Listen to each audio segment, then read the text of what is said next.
የአዲስ አበባ ከተማ ኢንዱስትሪ ልማት ቢሮ በአዲስ አበባ ሳይንስና ቴክኖሎጂ ዩኒቨርሲቲ ጋር የኢንዱስትሪ ልማት ውጤታማነትና ተግዳሮቶችን በጽናት ለመለየት የሚያስችል የጥናት ውል ስምምነት አካሂዷል። ስምምነቱን የአዲስ አበባ ከተማ ምክትል ከንቲባና የአዲስ አበባ ኢንዱስትሪ ልማት ቢሮ ኃላፊ አቶ ጃንጥራር አባይና የአዲስ አበባ ሳይንስና ቴክኖሎጂ ዩኒቨርሲቲ ፕሬዝዳንት ዶክተር ደረጀ እንግዳ አማካኝነት ተፈርሟል።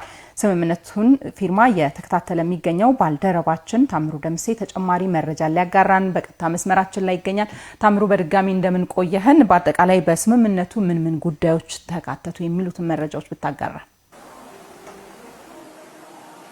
አመሰግናለሁ ኢየሩሳሌም። እንግዲህ አንቺም ቀደም ብለሽ እንዳነሳሽው በዛሬው ዕለት የአዲስ አበባ ከተማ የኢንዱስትሪ ልማት ቢሮ ከአዲስ አበባ ሳይንስና ቴክኖሎጂ ዩኒቨርሲቲ ጋር አንድ ስምምነት አካሂዷል። ይህም በዋናነት የኢንዱስትሪ ልማትንና ውጤታማነትን የሚያሳድግ በዘርፉ ደግሞ ያሉ ችግሮችን ነቅሶ በማውጣት በስትራቴጂክ መልስ ሳይንሳዊ በሆነ መንገድ መልክ ሊመልስ የሚያስችል ስምምነት ነው የተፈራረሙት። እንግዲህ እንደ ሀገር በተለይ ካለፉት የለውጥ ዓመታት ወዲህ ለዘርፉ ከፍተኛ ትኩረት እንደተሰጠ ይታወቃል። በተለይም ቀደም ሲል ሀገራችን ግብርና መር ኢንዱስትሪን ብቻ ግብርና መር ኢኮኖሚን ብቻ ትኩረት በመስጠት አንዳንድ እንቅስቃሴዎችን ደግሞ ሀገራዊ ለውጥን፣ እድገትን፣ ልማትን ለማረጋገጥ ሙከራዎች ይደረጉ ነበረ። ነገር ግን አሁን ከለውጥ መንግስት ወዲህ ግን ብዝሃ ዘርፍ ላይ በማተኮር በርካታ ስራዎች እየተሰሩ ይገኛሉ። ከዚህም መካከል እንግዲህ አንደኛው የቴክኖሎጂ ላይ ነው ትኩረት ተሰጠው። ሌላው ደግሞ በቱሪዝም እንዲሁም በማዕድን ዘርፎች ላይ ትኩረት ሰጥቷል። ከነዚህ ባልተናነሰ ደግሞ ለኢንዱስትሪ ልማትም ከፍተኛ ትኩረት ተሰጥቶ በዘርፉ በርካታ ተግባራት እየተከናወኑ ይገኛሉ። ከዚህ አንጻርም ደግሞ በርካታ ውጤቶች፣ አመርቂ የሆኑ ውጤቶች እየተመዘገቡ ይገኛሉ። እንደ ሀገር የተሰጠውን ትኩረት ለማሳያነት ያክል እንኳን እንደው ኢትዮጵያ ታምርት የሚመሳሰሉ ኢኒሼቲቮችን በማካሄድ በዘርፉ ያሉ ኢንዱስትሪያሊስቶችን የማበረታታት የመደገፍና የበለጠ የተሻለ ስራ የሚሰሩበትን ሁኔታ ለመፍጠር የሚያስችሉ ስራዎች ሲከናወኑ ቆይተዋል። እንግዲህ እንደ ከተማችን አዲስ አበባም ይህን ዘርፍ ለማጠናከርና በዘርፉ እንደ ሀገር ማግኘት የሚገባንን ውጤት ለማግኘት የሚያስችሉ ክትትልና ድጋፎች ሲካሄዱ ቆይተዋል።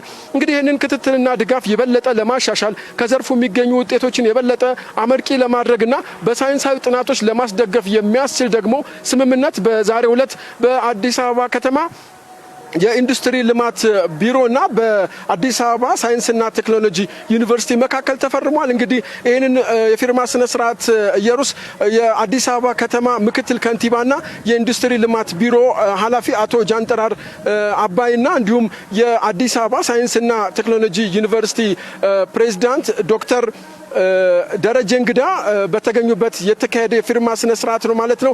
እንግዲህ በዚህ የፊርማ ስነ ስርዓት ላይ ምክትል ከንቲባው እንዳነሱት ከዚህ ቀደም የምናደርጋቸውን ክትትልና ድጋፎች የበለጠ ለማጠናከርና ውጤታማ ለማድረግ እንዲሁም በዘርፉ የሚስተዋሉ ችግሮችን ነቅሶ በማውጣት ስትራቴጂክ እንዲሁም ሮድማፕ ለማስቀመጥ ጭምር ያለመ ስምምነት እንደሆነ አንስተዋል። እንግዲህ እንደ ሀገር ከዚህ ዘርፍ ልናገኛቸው የሚገቡ እንደ ከተማ ከዚህ ዘርፍ ልናስመዘግባቸው የሚገቡ ውጤቶችን ለማስመዝገብ ይረዳናል፣ ትልቅም አቅም ይሆናል የሚል ማብራሪያ ሰጥተዋል። ከዚህም ባለፈ እንግዲህ በዘርፉ ላይ ከዚህ ቀደም ይደረጉ የነበሩ ክትትሎች እንዳሉ ሆነው ሳይንሳዊ በሆነ መንገድ እንዲሁም ዩኒቨርሲቲዎችን ከኢንዱስትሪዎች ጋር የማስተሳሰር ስራዎችን ለማከናወንም ትልቅ እድልን የሚሰጥ እንደሆነ አንስተዋል። እንግዲህ በዚሁ የፊርማ ስነ ስርዓት ላይ የተገኙት የዩኒቨርሲቲው ፕሬዝዳንት ዶክተር ደረጀ እንግዳ ናቸው። እሳቸውን በንግግራቸው ከዚህ ቀደምም ከከተማ አስተዳደሩ ጋር አብረው እየሰሩ እንደሚገኙ አንስተዋል። በተለይም የሰው ኃይልን የተማረ ብቁ የሰው ኃይልን ለኢንዱስትሪው ከማቅረብ አንጻር ዩኒቨርሲቲው ከዚህ ቀደም በርካታ ስራዎችን እየሰራ ይገኛል ብለዋል።